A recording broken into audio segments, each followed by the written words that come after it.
જય શ્રી કૃષ્ણ, રાધે રાધે। તો અઢી કે રાધા પુરુષોત્તમ દેવની જય હો।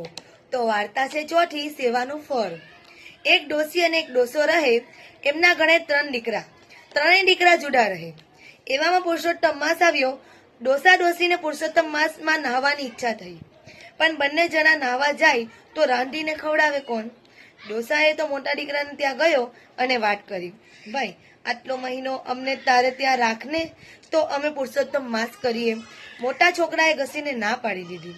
ડોસો વચ્ચે દીકરાને ત્યાં ગયો અને વાત કરી। વચ્ચે દીકરાએ કહ્યું, પિતાજી મને તો વાંધો નથી, પણ મારી પત્નીનો સ્વભાવ આકરો છે, નિત્ય કજ્જો કરશે અને તમે ઠાવતો રહો। ડોસો ત્યાંથી નાના દીકરાને ત્યાં ગયો। ડોસાને આવેલો જોઈને દીકરા વહુ પગે લાગ્યા। ડોસાએ બધી વાત કરી। દીકરો અને દીકરાની વહુ બોલી ઉઠ્યા, પિતાજી એ શું બોલ્યા? માવતરની સેવા કરવાનું અમારું ભાગ્ય ક્યાંથી? ડોસી ડોસો તેના નાના દીકરાના ઘરે રહે। સવારે નદીએ નહાવા જાય અને લાકડીના ટેકે ટેકે ચાલી આવે। ઘરે આવે કે તેમના ભીના લુગડા વહુ લઈ અને બારણાના કબાટ ઉપર નાખી। કબાટની પાછળ કોઠી હતી, તેમાં ભીના લુગડા તપક્યા કરતા। વહુ કામથી નવરી પડે એટલે સારી રીતે નીચવીને સૂકવી દે। પુરુષોત્તમ માસ